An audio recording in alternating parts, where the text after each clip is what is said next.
All right, this Hangout is now live.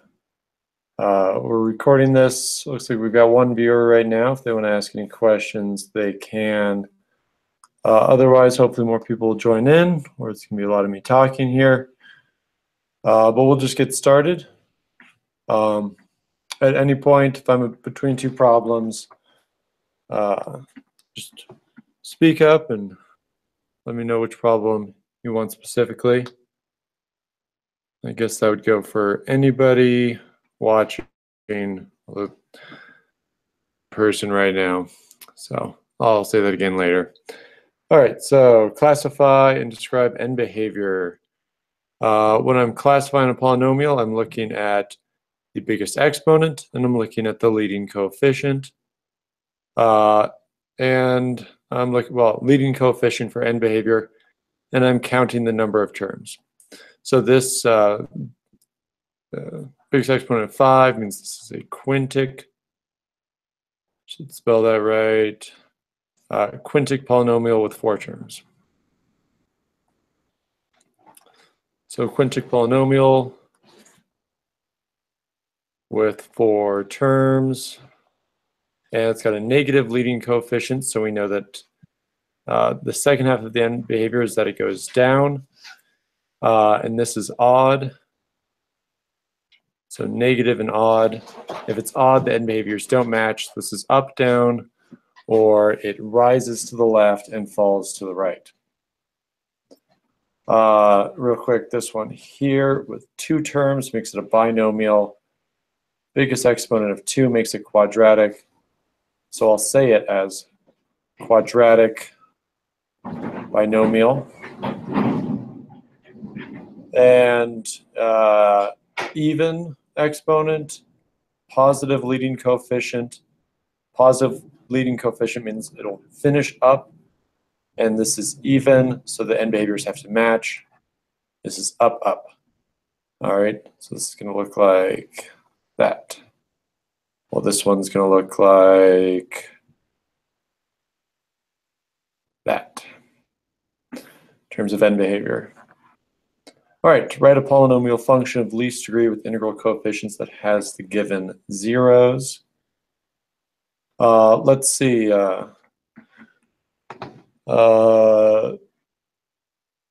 I've got the square root of 3, that's an irrational number. Irrational numbers always come in pairs. Specifically, they always come in the pair with their conjugate. The conjugate of a positive square root of 3 is a negative square root of 3. And just flip the sign in front of the radical. There's another number there, it would just stay the same. It's just the sign in front of the radical that flips. All right, now with this information, I can construct the following linear factors. I've got x plus 3 over 4, x minus square root of 3, and x plus square root of 3. That's factor theorem there, that if you know a root, you can find a factor just by subtracting that root from x. One thing I'm going to do to make my life easier is multiply this one by 4. That will change the function, but it won't change where the roots are. So now I've got 4x plus 3. We go ahead and FOIL this over here. That's going to give me an x squared plus the square root of 3x minus the square root of 3x. Those will cancel out. Minus the square root of 3 squared, because I'm multiplying the square root of 3 times the square root of 3, and that will cancel out as well. So these cancel, and the square root and the squared cancels. Now I've got 4x plus 3, and I've got x squared minus 3. I need to FOIL this. 4x cubed plus 3x squared minus 12x minus 9. That is polynomial function of least degree with integral coefficients, also known as standard form. But integral specifically means the coefficients are from the integers, and these are integer coefficients, no fractions here. All right, we've got some imaginary number multiplication operations here. Just some distribution. I guess I'll do this one. Distribute that 7i to this term here. I'm going to get a 14i. But then I'm also going to get a plus 14i squared. And what's special about this is that I squared is equal to -1. So they can replace that I squared there. I still have the -7 minus 7i. Let's see, this now becomes 14i minus 14.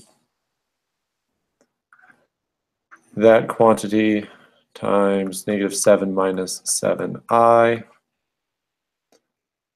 Let's FOIL this. I do my first terms. I'm going to get -98.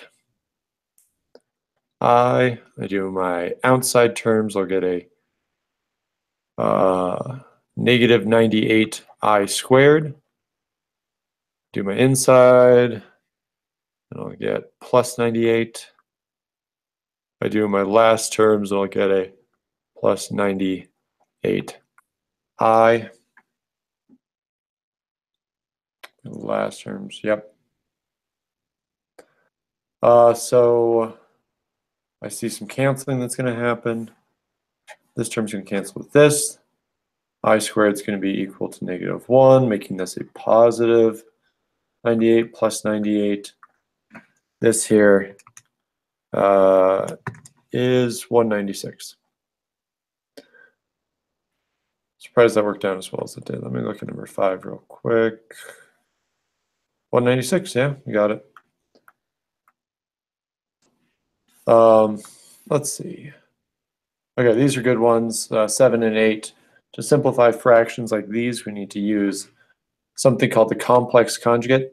These are not simplified because we have an I in the denominator. So to simplify that, we got to multiply by the conjugate of the denominator, but we got to make it a form of 1 by putting that on the top of a fraction as well. And FOIL the top and the bottom. We're going to get our first terms give us a 42.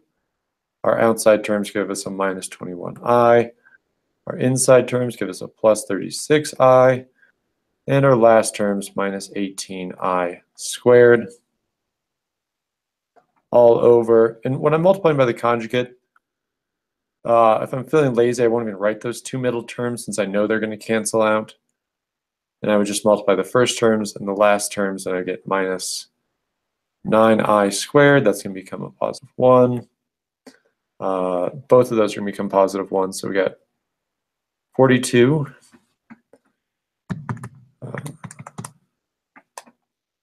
plus 15i plus 18, because the I squared becomes a -1, making this -18 a positive 18. All over 36 plus 9.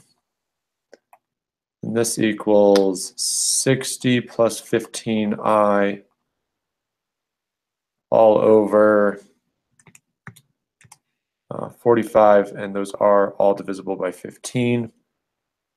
So we divide everything by 15, and we get, let me show that.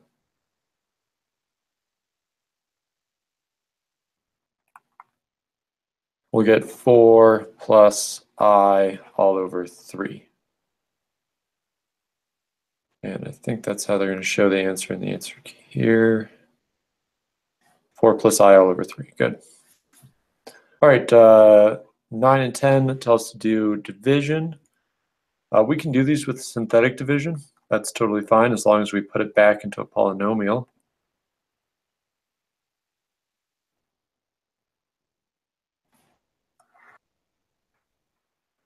The number I'm going to put out here is going to be a -8, because -8 is the value that would make this 0. And now let's do the synthetic division and drop that one down. This becomes a -8, positive 6, negative 48. What I'm doing is I'm multiplying always by this -8, and I'm always adding the column. -9, positive 72, positive 5, negative 40, 10, positive 80. We get a remainder 0, which we weren't guaranteed a remainder of 0. There's nothing about the setup of this problem that says that -8 has to be a root, but you can expect them to be nice on the test and probably not give you any remainders. All right, so let's turn this back into a polynomial. That -10 is the constant. That's a 5x.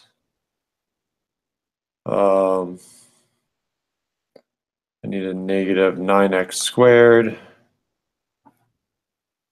That becomes a 6x cubed. And an x to the 4th at the beginning. All right, so those numbers at the bottom become the coefficients of our new polynomial. Let's see if we got any more viewers. Still the one. Ask a question whenever you want. Otherwise, I'm just going to keep moving on. All right, state the possible rational zeros for each function. Oh, I feel like we skipped a good one. 1 second. Yeah, here we go. State the number of complex zeros and the possible number of real and imaginary zeros. So that's 2 separate things.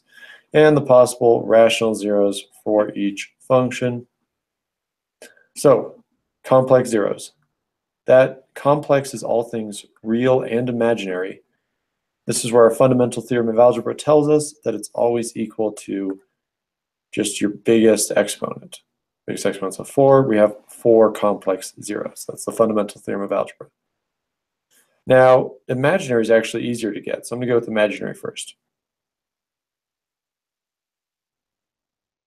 So imaginary, you can always have 0. That's always an option. But then if you want to have 1 imaginary, you have to have 2 because they come in pairs. And then we could also have 4 because they come in pairs, but we can't go to 6 because we'd have more than our maximum, which is 4.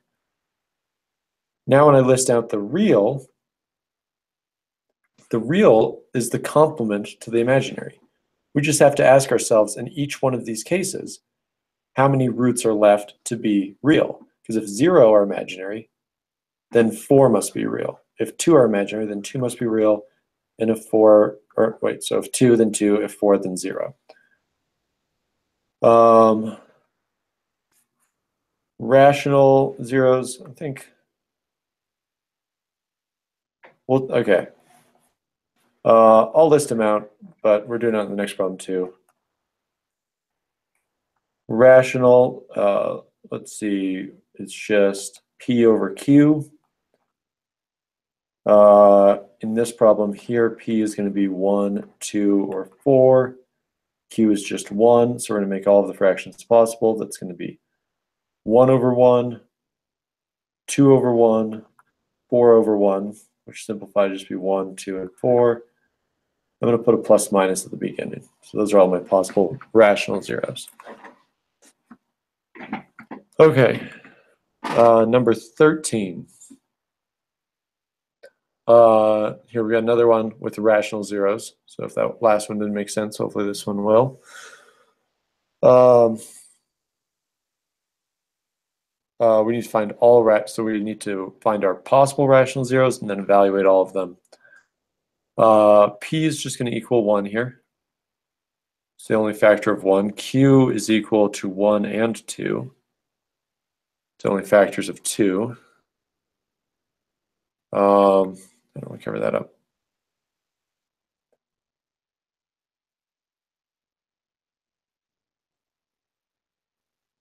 All right, so if we make all the fractions possible with P over Q, we're going to have 1 over 1 and 1 over 2, but also negative of both of those.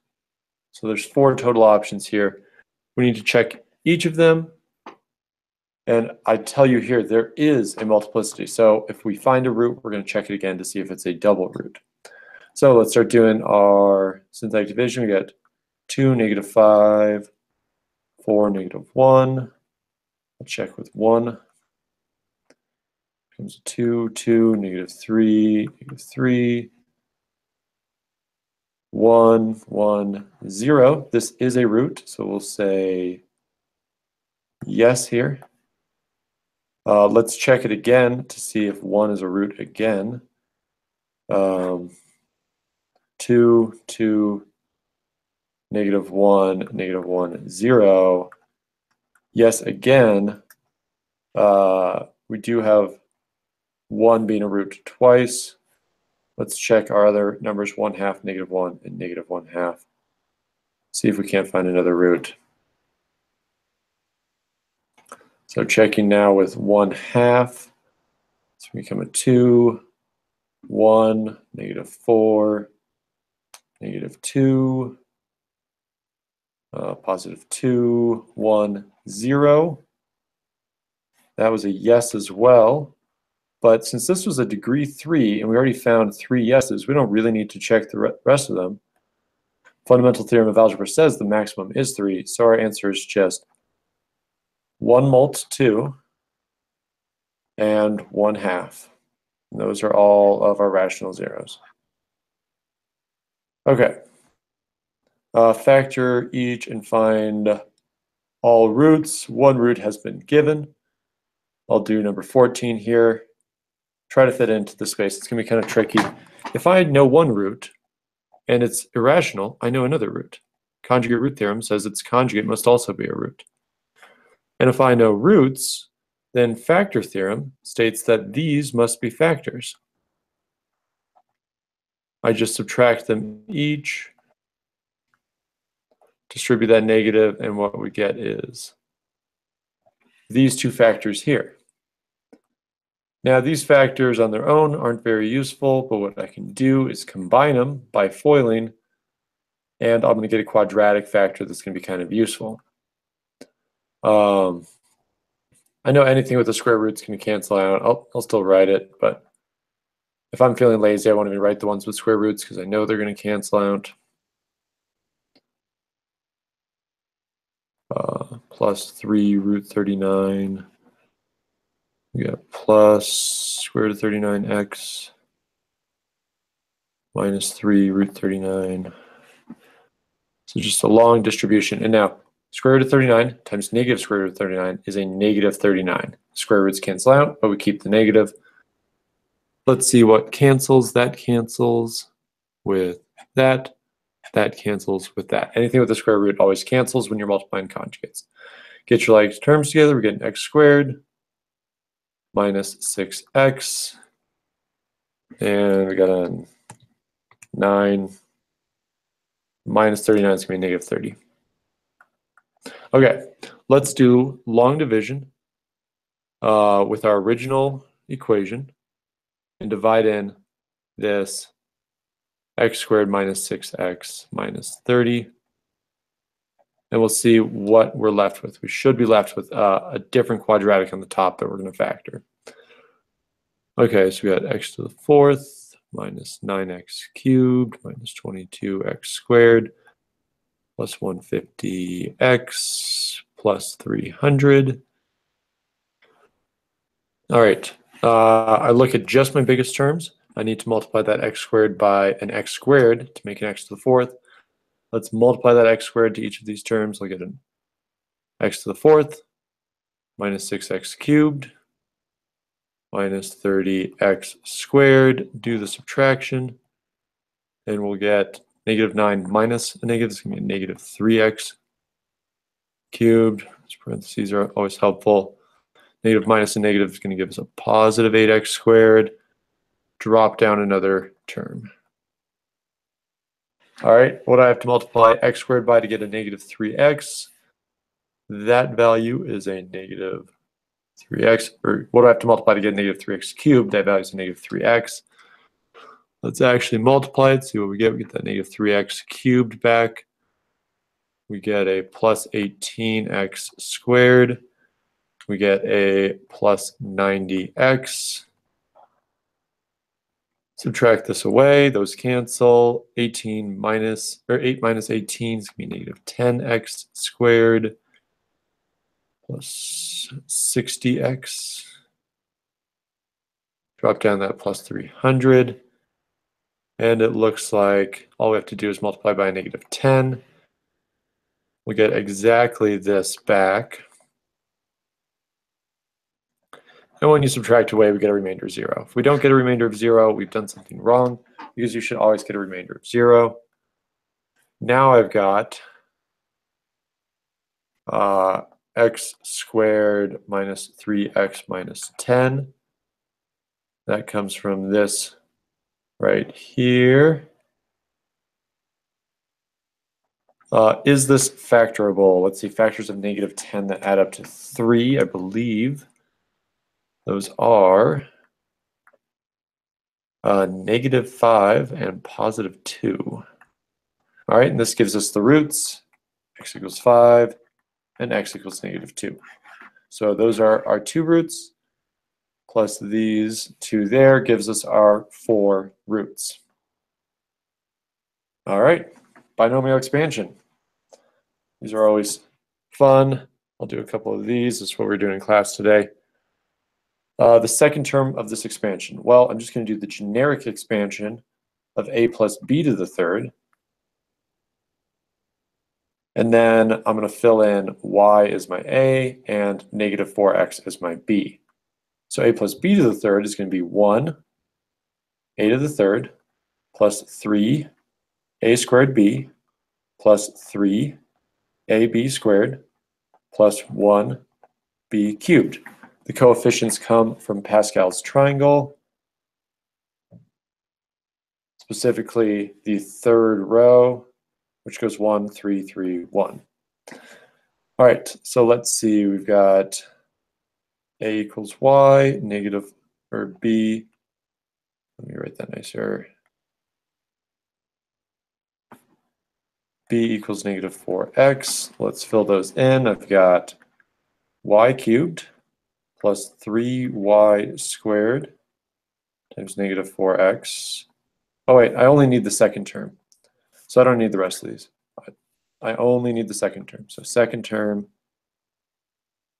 is this term here. Let's simplify this down. This is going to become, this is all multiplication, so I can just bring that negative 4 and that 3 together to get a negative 12. And then I generally want to go in alphabetical order if I've got multiple variables. So negative 12 xy squared. Let's see if that's right for 16, negative 12. Oh, they keep it out of alphabetical order. That's interesting. I won't put one, I'll make it obvious on the test which order I want it in. I guess, yeah, just to kind of keep your A in front of your B term. That would technically be the second term of that expansion there. Okay, let's try one that's a little bit bigger, like this one, which is to the fourth. Let's expand the generic form, a plus b to the fourth. When I expand that, I'm going to get, I need the fourth term of Pascal's triangle, which goes 1, 4, 6, 4, 1. I'll get 1a to the fourth plus 4a to the third b plus 6a squared b squared plus 4ab to the third plus 1b to the fourth. All right, the third term, I just need the third term, which is this one here. My a value is 2y, my b value is negative 1. Let's plug those in. We got 6, 2y squared. I got a negative 1 squared. This can be simplified as 6 times 2 squared times y squared times 1, which is going to go to 6 times 4 times y squared, which is going to get us 24y squared. 24y squared for 18.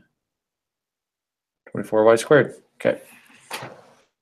All right. One of these down here asks us to expand completely.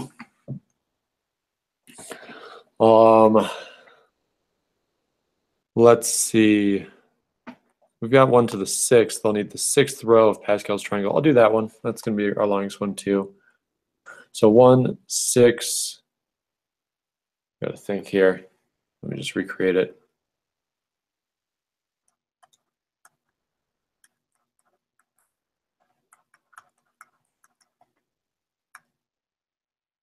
It's 1, 6, 15, 20, 15, 6, 1. So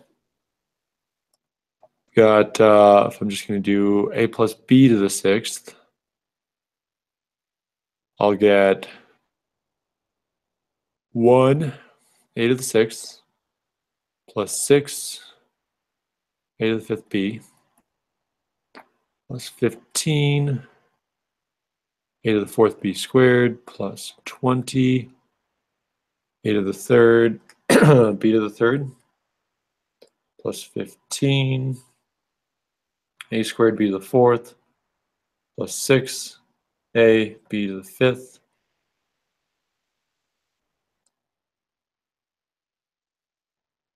and let me give myself a little more space here.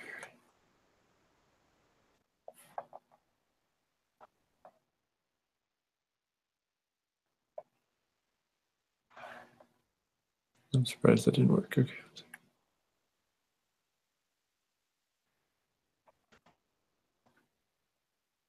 Plus, let's see, it's just 1 b to the 6th. This here is going to become, so y is my a value, 2 is my b value. 1, I don't really need to write the 1 anymore.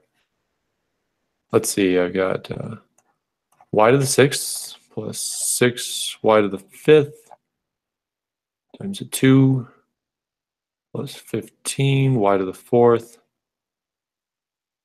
times 2 squared plus 20 y to the 3rd 2 cubed plus 15 y squared 2 to the 4th. A little more space again. Plus 6 y 2 to the 5th plus 2 to the 6th. All right, simplify this down. We're going to get y to the 6th plus 12y to the 5th plus, let's see, 2 squared is a 4 times 15 is a 60, y to the 4th plus, let's see, 2 cubed is an 8. 8 times 20 is going to be 160. Y cubed. 2 to the 4th is 16, I believe. Times 15, 240 y squared. 2 to the 5th is 32 times 6 is 192 y plus 2 to the 6th is 64. So let's see, 112, 60, 160, 120, 192, 64. Let's see, that's right for 23. 22. Yep. Okay. All right. So let's move on to some of these interesting problems, geometry problems, but everything's in terms of these polynomial expressions. Nothing's just like given as a normal length. So like for number 1 here, I need to find the perimeter. I need to add up all of these lengths, which means I need to combine my terms. And let's see, 2x cubed plus 6x cubed, 8x cubed. We got 10x cubed. 6 minus 5 is 1 plus 2x. All right, it's as easy as that. Just a kind of a different way to force you to do arithmetic with polynomials. Let's see, write the expression for an area. This one we kind of have to know our formulas. For example, 1/2 base times height for a triangle. This is going to become 1/2 2x minus 6 times x plus 3. We're going to have to FOIL that. 1/2 2x squared plus 6x minus 6x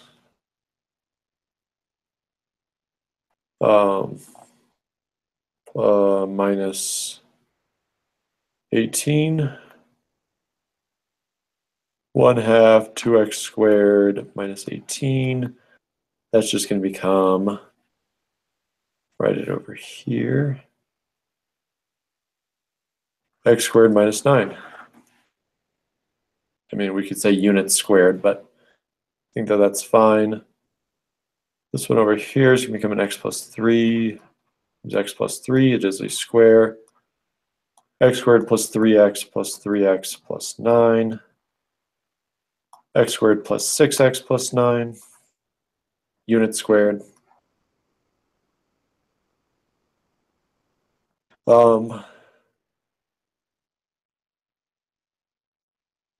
got a cube. This is an interesting one because we could use binomial expansion on it. X plus 4 to the third. Well, this is going to become x cubed plus 3x squared times 4 plus 3x times 4 squared plus 4 to the third. X cubed plus 12x squared. 16 times 3 plus 48x plus 64. Interesting application of binomial expansion theorem right there. Let's see, a rectangular garden has length x plus 8 units and width x minus 4 units. Draw a diagram. I think we're fine there. Find the area of the shaded region. Well, that shaded region is going to be x plus 3 times x plus 3. Which we already do. That's x squared minus 6x, or plus 6x plus 9 minus this 4.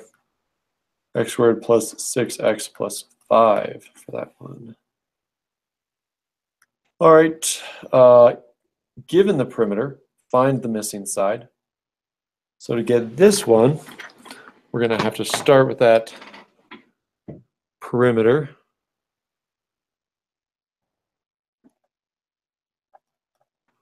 And subtract away each side length.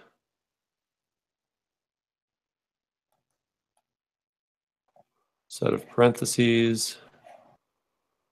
Those cancel. That becomes 2x squared. That becomes a 10x minus 3. We'll subtract away this side length.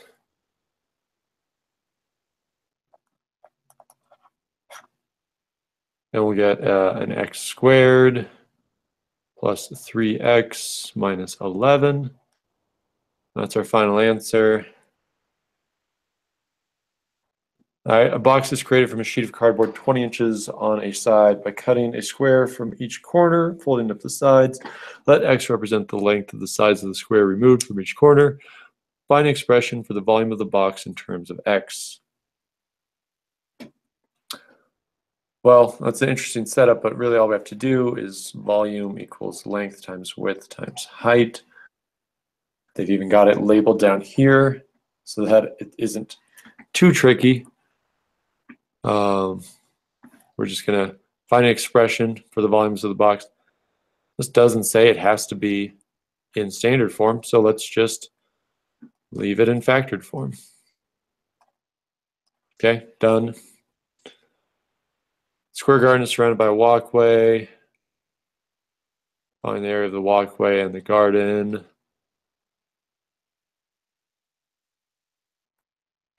The area of the walkway might be kind of interesting. Let's just do the walkway.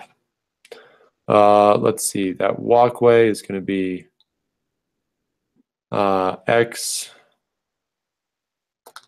plus 2x plus 3 plus x on both sides. And then we're going to have to subtract away that area in the middle. So we've got 4x plus 3 squared minus 2x plus 3 squared. Simplify that if you want, combine your like terms.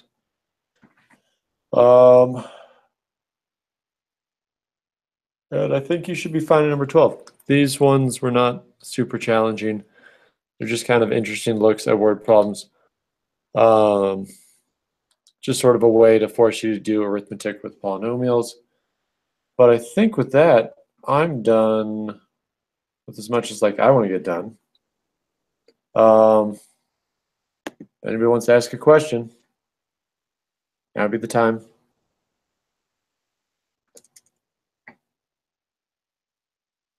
All right, well, we will end this video here. Hopefully this will be a good way to start your studying by watching this video.